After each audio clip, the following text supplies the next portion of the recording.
Bonjour et bienvenue dans Le Monde Devant Soi, le rendez-vous géopolitique de Slate. Je suis Christophe Caron et je suis en compagnie de Jean-Marie Colombani, directeur de la publication de Slate. Bonjour Jean-Marie. Bonjour Christophe. Et d'Alain Frachon, éditorialiste au Monde et spécialiste des questions internationales. Bonjour Alain. Bonjour Christophe. C'est un débat inédit qui a vu s'affronter Joe Biden et Donald Trump ce jeudi 27 juin. Inédit par sa forme, micro coupé, pas de public, de prompteur ni de fiche.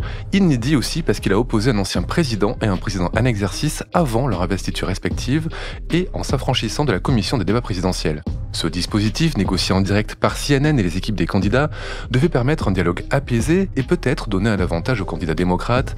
Mais le résultat est autre, l'invective aura supplanté le débat d'idées, autant d'un côté que de l'autre, et ce que craignent les démocrates est arrivé, Joe Biden est apparu affaibli et désorienté, entre des difficultés d'expression et des plans d'écoute où il semblait particulièrement perdu. Officiellement, le président était souffrant, un mal de gorge.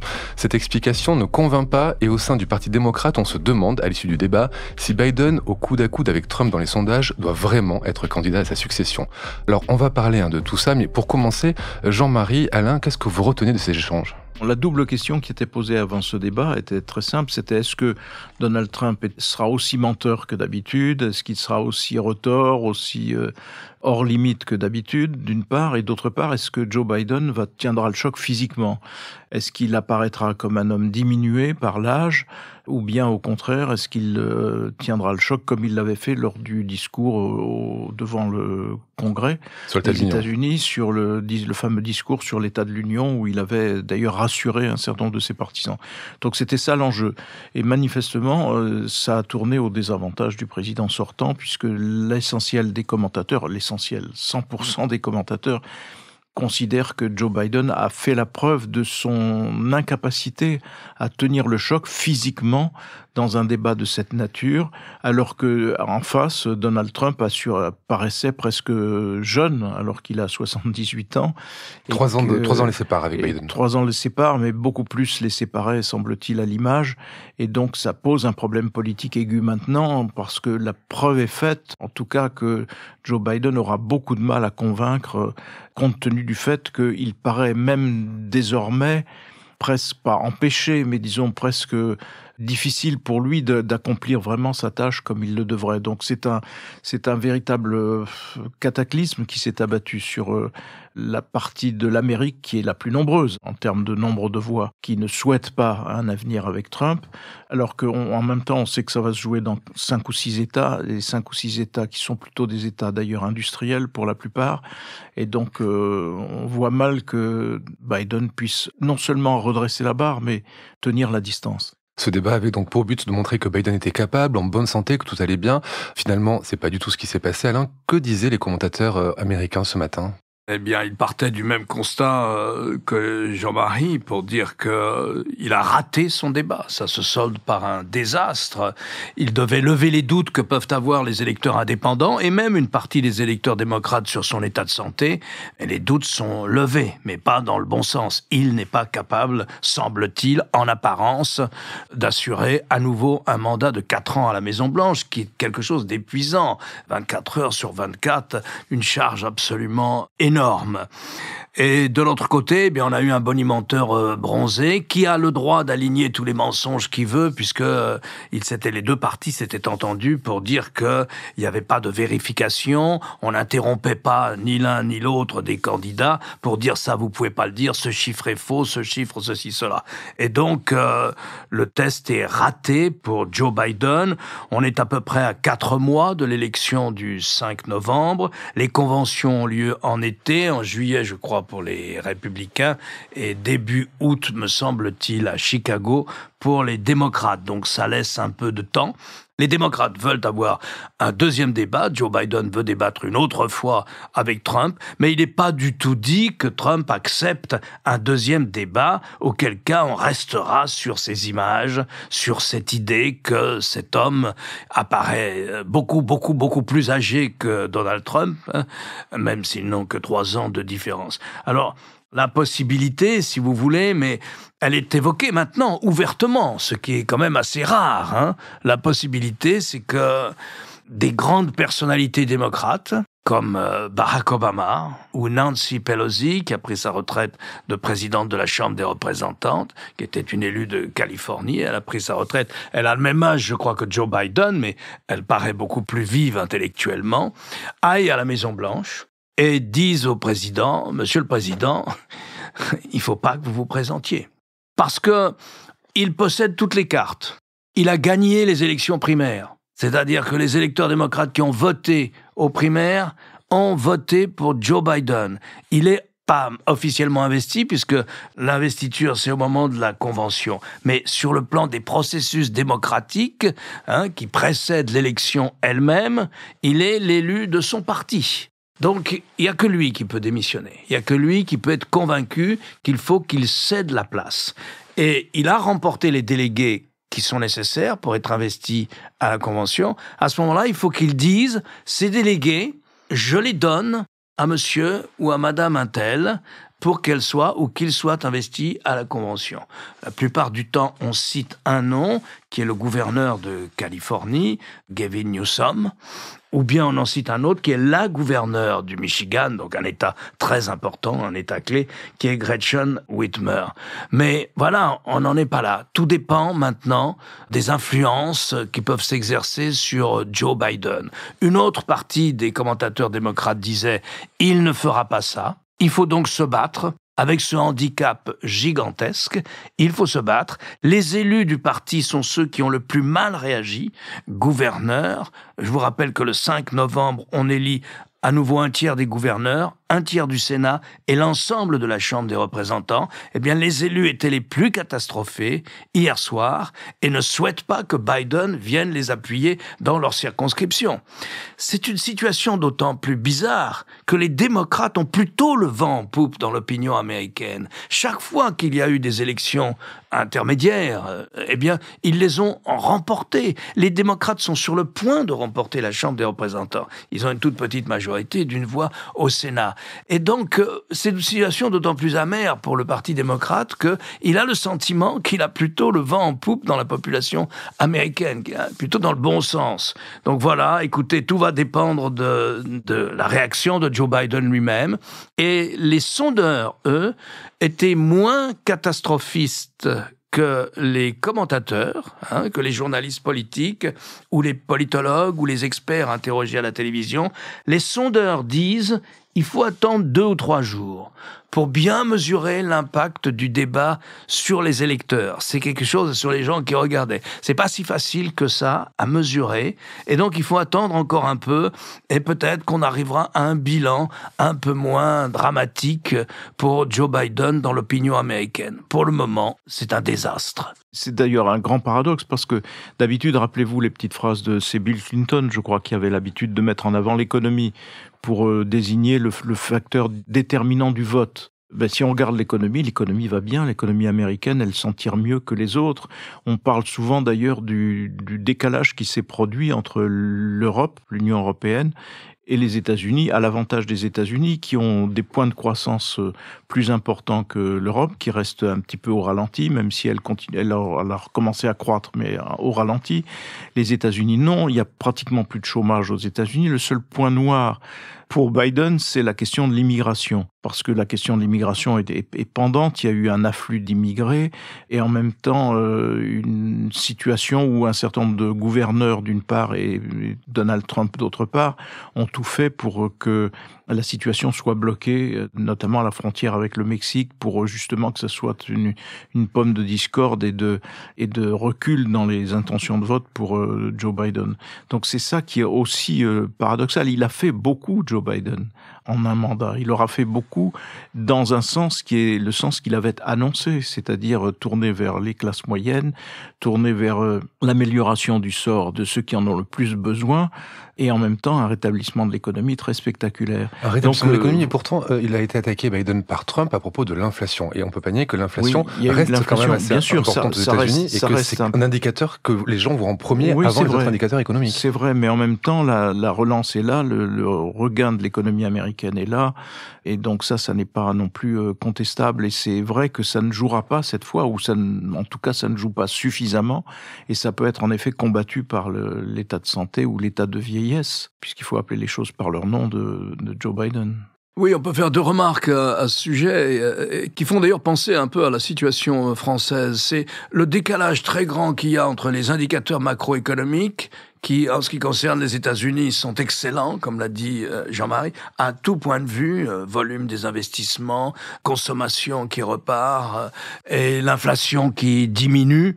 Enfin, tous les indicateurs sont au beau fixe sur la macroéconomie américaine. Tous les indicateurs sont pas mauvais, d'ailleurs, sur la macroéconomie française non plus, loin de là. Mais, dans leur vie quotidienne, les Américains, qu'est-ce qu'ils ont vécu ces 4 dernières années? Ils ont vécu un doublement. D'abord, ils ont vécu plus d'inflation que les Européens, beaucoup plus, ils ont presque 10%. Mais surtout, la Réserve fédérale a naturellement monté ses taux d'intérêt pour combattre l'inflation. Cela s'est répercuté sur le prix du logement. Dans la mesure où vous êtes propriétaire, vous payez ce qu'on appelle un mortgage tous les ans. Eh ben, c'est simple. Pour les Américains moyens, en dépit de tout ce qu'a fait Joe Biden, le résultat est pas difficile à calculer. Le prix du logement a doublé en 4 ans. Aux États-Unis. Le prix à l'essence a augmenté et Biden le combat d'une manière qui plaît pas beaucoup aux Américains, c'est-à-dire en prenant dans les stocks stratégiques du gouvernement fédéral. Et enfin, l'alimentaire. Ces 3 indicateurs qui ne sont pas, entre guillemets, du ressenti. Il faut finir le mois avec ces 3 indicateurs, le prix de l'essence, le prix des céréales pour le petit déjeuner et le prix du logement se sont considérablement dégradés pendant ces 4 années. Et ça s'est fait parallèlement à un redressement de l'économie et même à une projection d'investissement public pour les 10 ou 15 ou 20 ans qui viennent, en ce qui concerne la réfection des infrastructures, en ce qui concerne la transition énergétique, absolument impressionnant, mené par Joe Biden. Tout ça, on n'a pas l'impression que les électeurs, si vous voulez, se déterminent à partir de cela. Non. Le deuxième dossier, c'était celui de l'immigration. Là aussi, je crois que le pouvoir fédéral n'a jamais pris en compte ce que vivaient les gens ou ce que pouvaient ressentir les gens. Ça n'a rien à voir avec le cauchemar épouvantable et mensonger que raconte Trump en disant que tous les crimes sont dus aux immigrés, etc. Non, mais quand vous avez 2 500 000 passages d'immigrés illégaux en très peu de temps, souvent des familles entières avec des enfants, que tous les services de douane, d'immigration, etc., sur les 4300 kilomètres de frontières avec le Mexique sont complètement débordés et qu'on est obligé de conduire, que les États frontaliers sont obligés de tromper les gens, de tromper les immigrés, de les mettre dans des bus pour qu'ils aillent, Jean-Marie l'évoquait, pour qu'ils aillent à New York ou bien ailleurs, on arrive à une situation complètement chaotique et on a le sentiment que ça n'a jamais été une priorité du gouvernement central. Et quand vous allez à Washington, mais vous le voyez tout de suite, c'est pas simplement à Washington, c'est partout, c'est à New York. Washington, c'est loin de la frontière mexicaine. Des centaines de personnes qui vivent sous la tente dans les grandes rues de la capitale américaine, comme à San Francisco. Sauf que là, on n'est pas à San Francisco. On est très loin de San Francisco. Les gens se disent, mais comment c'est possible ça? Comment on a laissé faire ça? Et la réaction de l'administration a été catastrophique parce que, au début, Joe Biden a dit « Écoutez, moi je peux rien faire, il faut travailler avec une loi, il faut qu'on se mette d'accord entre républicains et démocrates pour faire une loi sérieuse de contrôle de l'immigration, conforme au traité qu'on a signé, conforme à ce qu'attendent les Américains, une sorte de loi du juste milieu, conforme aux besoins du marché du travail. Faisons ça. » Ils ont réussi ça. Ça a pris 3 ans. Mais ils ont réussi. Au Sénat, républicains et démocrates se sont mis d'accord. Et donc, il y avait un texte de loi formidable, pour la 2e fois dans l'histoire des États-Unis depuis 25 ans, qui ne va pas aboutir. Parce que quand il arrive à la Chambre des représentants, où la majorité, là, ce sont les républicains, Trump dit aux républicains, vous votez pas ça. Il faut qu'on arrive à l'élection avec la pagaille à la frontière. Parce que c'est ça qui nous permettra de gagner. Et donc, ils ne le votent pas et ils ne l'ont toujours pas voté. Ils ont joué la politique du pire. Alors, qu'est-ce qu'a fait Biden? Biden a dit, bon, je vais quand même réagir, on ne peut pas rester dans cette situation. Il a dit, au fond, je peux faire des choses sans passer par la loi. Autrement dit, c'est déjuger. Il y a 3 ou 4 ans, il a dit « je peux rien faire si on passe pas par la loi ».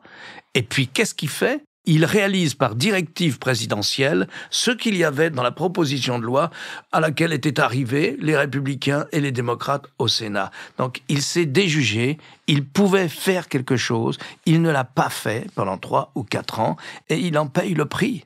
Au cours du débat, il y a eu des questions sur l'élection de 2020. Est-ce que Trump reconnaîtra les résultats en 2024 ? Les fraudes ont été évoquées. Le 6 janvier a été évoqué. Trump s'est dégagé de toute responsabilité. Il est toujours sur le vol de l'élection qui aurait été celui qui a été effectué en novembre 2020. Qu'est-ce que ça dit en fait de cette position-là ? Qu'est-ce que ça dit d'une éventuelle présidence Trump ?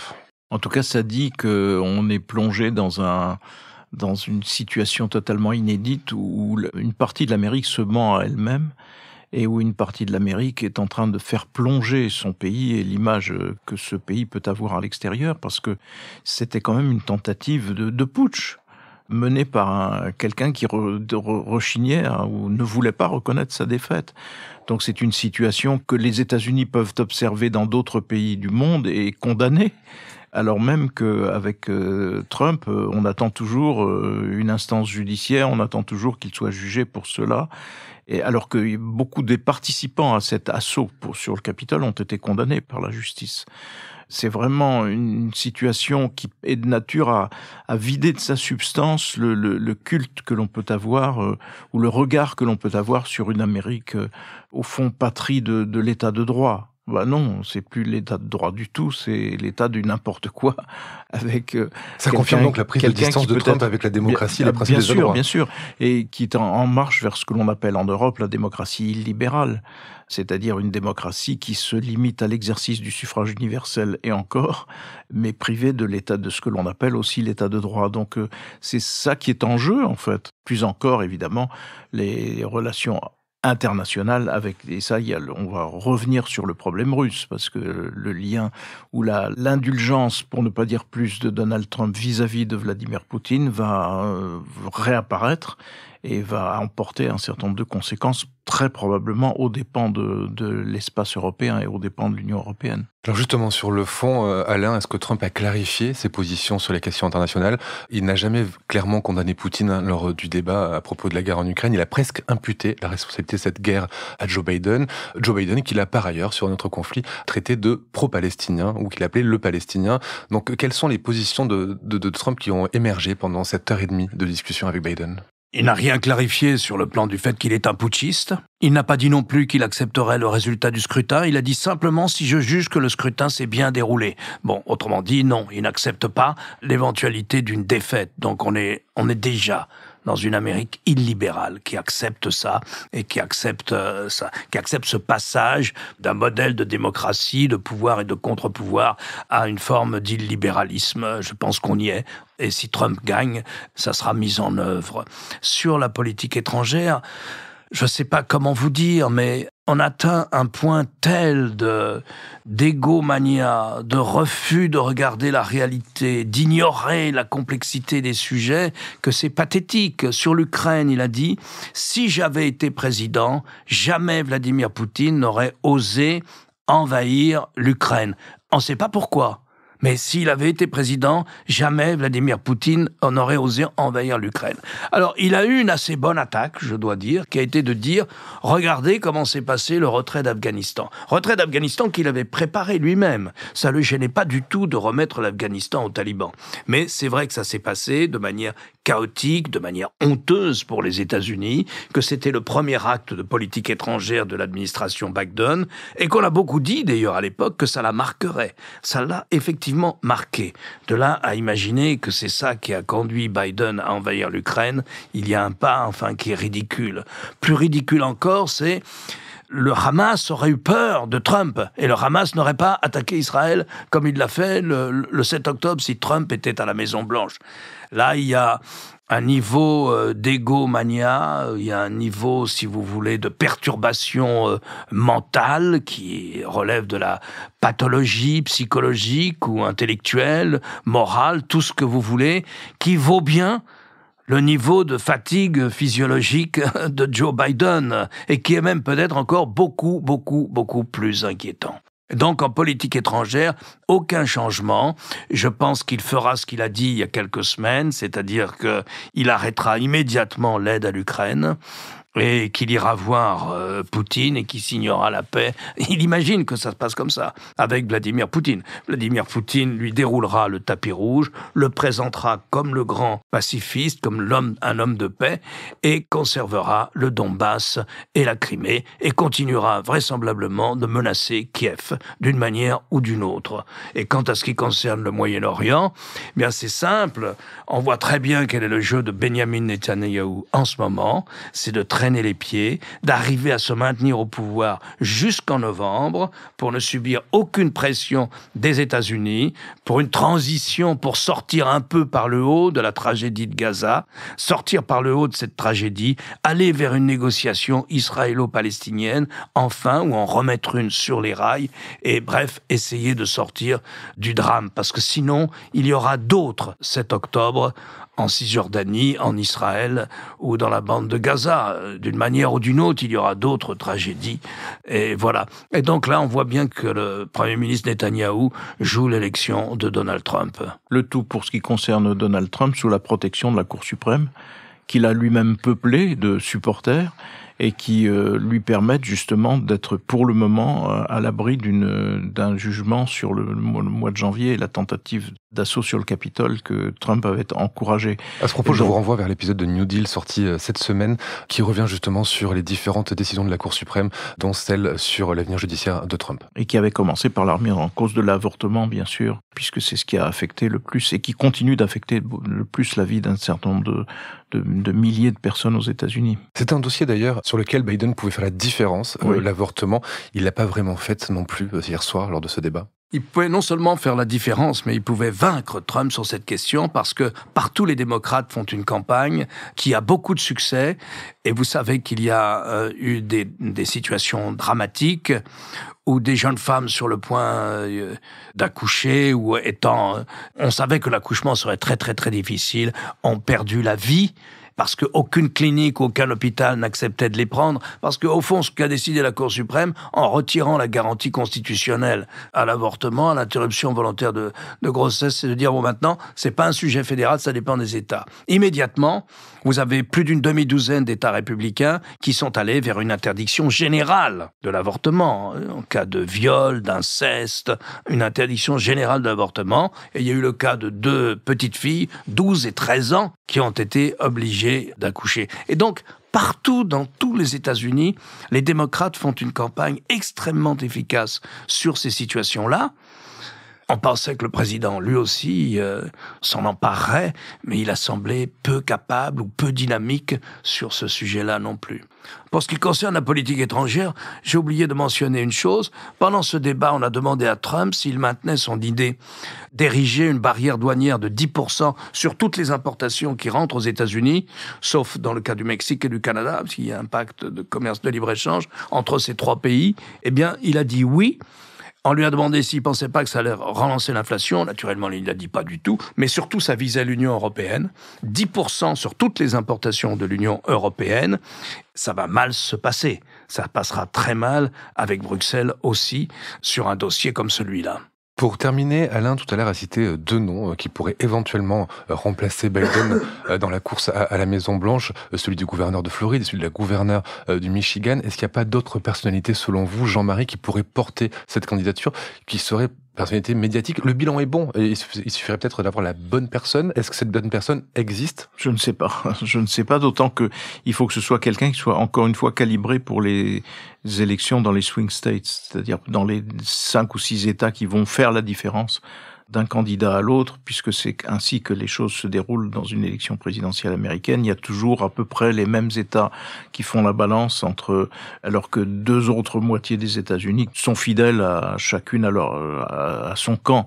Donc c'est impossible de savoir aujourd'hui. Simplement, dans l'esprit de quelques-uns, il y avait un rêve de Michelle Obama, mais je pense pas que Michelle Obama qu'elle ait envie du tout de se lancer dans une telle aventure. Une question très compliquée, à la fois très simple, Alain. Quel est le profil idéal pour être candidat démocrate dans ces fameux swing states? Est-ce que c'est quelqu'un qui doit parler aux classes moyennes? C'est quelqu'un qui doit se positionner sur des questions de société, d'économie? C'est quoi qu'il leur faudrait à ces swing states pour basculer du côté démocrate? Oui, c'est exactement ce que vous décrivez. C'est-à-dire en général un gouverneur qui sait parler à la classe moyenne. C'est exactement ça, absolument. Et qui n'est pas marqué par un localisme ou un autre. On oublie toujours qu'en Amérique, il y a plusieurs cultures politiques. Il n'y a pas une seule culture politique. La division républicain-démocrate recouvre très mal les sensibilités politiques américaines, qui varient d'une région à une autre. On n'est pas démocrate dans le Dakota du Sud, où là c'est le populisme étatiste qui fonctionne, comme on est démocrate en Californie, où là c'est plutôt une tendance libertaire qui l'emporte, ou comme on l'est à New York, où là le rêve c'est plutôt le rêve du Danemark chez les démocrates de New York.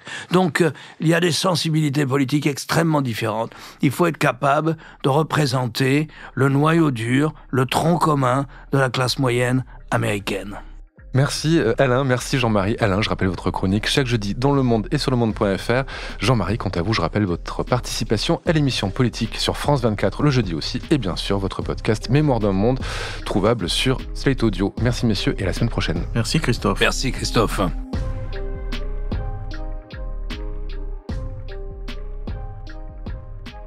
Le Monde devant soi est un podcast produit par Slate Podcast avec Jean-Marie Colombani et Alain Frachon. Direction, production éditoriale, présentation Christophe Caron. Montage et réalisation Aurélie Rodriguez.